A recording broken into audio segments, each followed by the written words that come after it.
نحمده ونصلي على رسوله الكريم أما بعد আলহামদুলিল্লাহ সমস্ত প্রশংসা সে আল্লাহ তাআলার জন্য যিনি আমাদেরকে ঈমানের সাথে বাঁচিয়েছেন এবং বারবার রমাদান নামক রহমত মাগফিরাতের মাস দান করেন।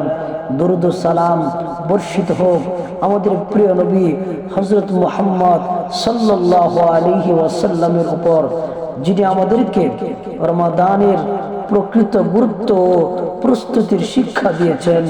প্রিয় মুসলিম ভাই বোনেরা, রমাদান শুধু না খেয়ে থাকার নাম নয়, রমাদান হলো আত্মশুদ্ধির প্রশিক্ষণ, তাকওয়া অর্জনের সুবর্ণ সুযোগ। আর এই মহিমান্বিত মাসকে যথাযথভাবে পাওয়ার জন্য আগে থেকে প্রস্তুতি নেওয়া। আমি রমাদানের 6টি প্রস্তুতি নিয়ে আলোচনা করব।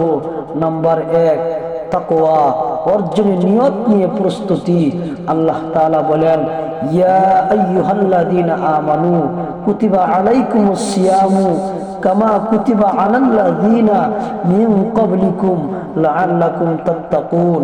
হে ঈমানদারগণ, তোমাদের উপর রোজা ফরজ করা হয়েছে যেমন তোমাদের পূর্ববর্তীদের উপর ফরজ করা হয়েছিল, যাতে তোমরা তাকওয়া অর্জন করতে পারো। সুতরাং রমাদানের প্রস্তুতির প্রথম ধাপ হলো তাকওয়ার নিয়ত করা। এই রমাদান আমাকে গুনাহ থেকে দূরে রাখবে, আল্লাহর নিকটবর্তী করবে। নাম্বার 2, খাঁটি তওবার মাধ্যমে অন্তর পরিষ্কার করা।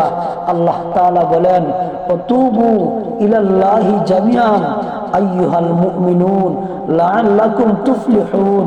হে মুমিনগণ, তোমরা সবাই আল্লাহর কাছে তওবা করো যাতে তোমরা সফল হতে পারো। আল্লাহর নবী সাল্লাল্লাহু আলাইহি ওয়াসাল্লাম বলেছেন, আত-তাইবু মিনাজ যামবি কামান লা যামবা লাহু। যে ব্যক্তি গুনাহ থেকে তওবা করে সে এমন যেন তার কোনো গুনাহ নেই। রমাদান আসার আগে আমাদের অন্তরকে গুনাহমুক্ত করতে হবে। অতীতের ভুলের জন্য আল্লাহর দরবারে কাঁদতে হবে, তওবা করতে হবে। কারণ পবিত্র অন্তরে পবিত্র মাস অবতরণ করলেই রমাদানের বরকত পূর্ণতা পায়। নাম্বার 3, কোরআনের সাথে সম্পর্ক দৃঢ় করার প্রস্তুতি। আল্লাহ তাআলা বলেন, শাহর রমাদানুল্লাযী উনজিলা ফীহিল কুরআন। রমাদান সেই মাস যে মাসে কোরআন নাজিল করা হয়েছে। রমাদান হলো কোরআন নাজিলের মাস। তাই রমাদান আসার আগে কোরআনের সাথে সম্পর্ক দৃঢ় করতে হবে। প্রতিদিন কোরআন তেলাওয়াতের অভ্যাস করা, অর্থ বোঝার চেষ্টা করা, কোরআনের নির্দেশ অনুযায়ী জীবন গড়ার সংকল্প করা। নাম্বার 4, ইবাদতের অভ্যাস তৈরি করা।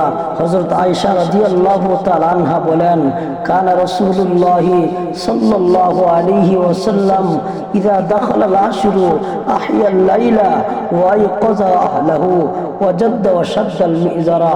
রমাদানের শেষ দশক শুরু হলে নবীজি সাল্লাল্লাহু আলাইহি ওয়াসাল্লাম সারা রাত জেগে ইবাদত করতেন, পরিবারকে জাগিয়ে দিতেন এবং নিজে কোমর বেঁধে ইবাদতে মগ্ন হতেন।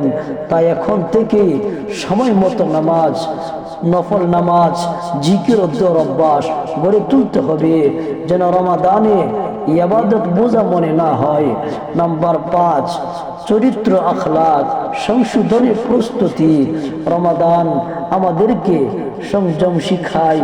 রাগ, হিংসা, গীবত, ঝগড়া, ফাসাদ, মিথ্যা এসব খারাপ অভ্যাস ছেড়ে দেওয়ার প্রস্তুতি নিতে হবে। মানুষের হক আদায় করতে হবে। নবীজি সাল্লাল্লাহু আলাইহি ওয়াসাল্লাম বলেছেন, মাল্লাম ইয়াদা কাওলাজ জুরি ওয়াল আমালা বিহি ওয়াল জাহলা ফালাইসা লিল্লাহি হাজাতুন আইয়াদা তাআমাহু ওয়া শারাবাহু। যে ব্যক্তি মিথ্যা কথা এবং মিথ্যা কাজ ও জাহালাতকে বর্জন করতে পারল না, তাহলে তার খানা পিনা বর্জন আল্লাহর কোনো প্রয়োজন নাই। নাম্বার 6, দোয়া ও পরিকল্পনা করা। রমাদানে কোন কোন আমল করব, কোরআন খতম, তারাবি, দান সদকা, ইতিকাফ, তাহাজ্জুদ, দোয়া, এসবের একটি লিখিত পরিকল্পনা থাকা জরুরি। আমরা জানি না এই রমাদান আমাদের জীবনের শেষ রমাদান কিনা, তাই আসুন এই রমাদানকে জীবনের শ্রেষ্ঠ রমাদান বানানোর প্রস্তুতি আজ থেকে শুরু করি। আল্লাহ তাআলা যেন আমাদেরকে রমাদানের সঠিক প্রস্তুতি নেওয়ার তৌফিক দান করেন। আমিন ইয়া রাব্বাল আলামিন।